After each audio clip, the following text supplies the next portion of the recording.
Welcome back to Fireplace Story. I look forward to sharing this book with you from our home to yours.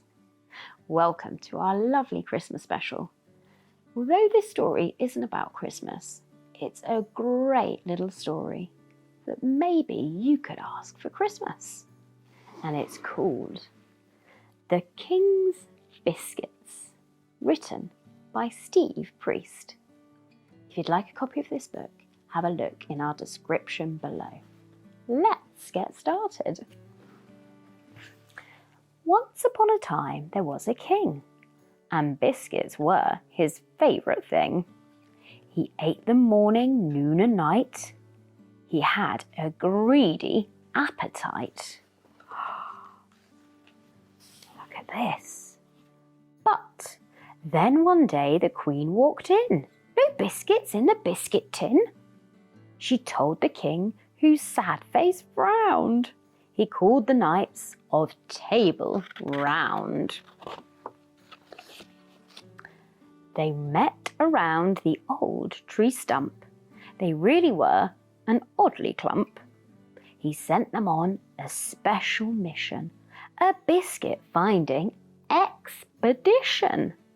They searched the land and most did fail to find the king his holy grail. But the best of all, the knights were three, a finer bunch you'll never see. They heard about a dragon's treasure with lots of biscuits for its pleasure. The three took turns to try their hand for fame and fortune in the land. Look at this. The first to dare the dragon's den was quiet as a mouse. In crept Sir Squeak, and sneak, sneak, sneak. He searched about the house. The dragon had the best of ears and heard a sneaky sound. What's going to happen? Uh-oh! It gave the knight an awful fright. Back home he leapt and bound. The next to face the dragon's might was brave. She was a lion. She liked to use the lance a lot and charge with strength of iron. Do you think she's going to beat the dragon?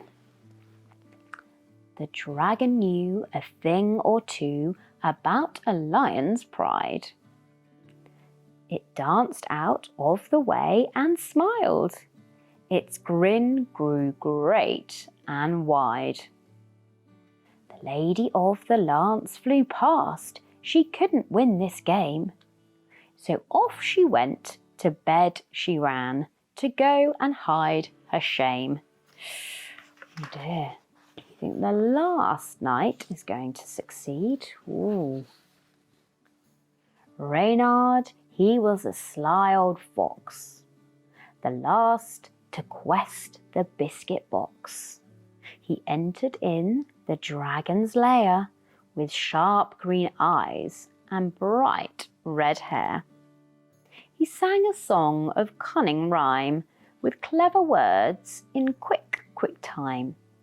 The tune it was of counting sheep, a song to send the beast to sleep. Do we think he's managed to do it? Ooh. The dragon, though, it was no fool, and filled its ears with mortar. It grabbed the knight, then took to flight, and dropped him in the water. The knights had failed in their big test, although they gave their very best. The dragon had his champions beat. The king was mad and stomped his feet. He grabbed his sword, a fairy blade, and set off to the dragon's glade. His trusty wizard by his side to help him win and be his guide. Ooh, he's got a wizard. The king, he shouted at the dragon, put the biscuits on my wagon. He banged his sword upon his shield, but still the beast it would not yield. What's he forgetting?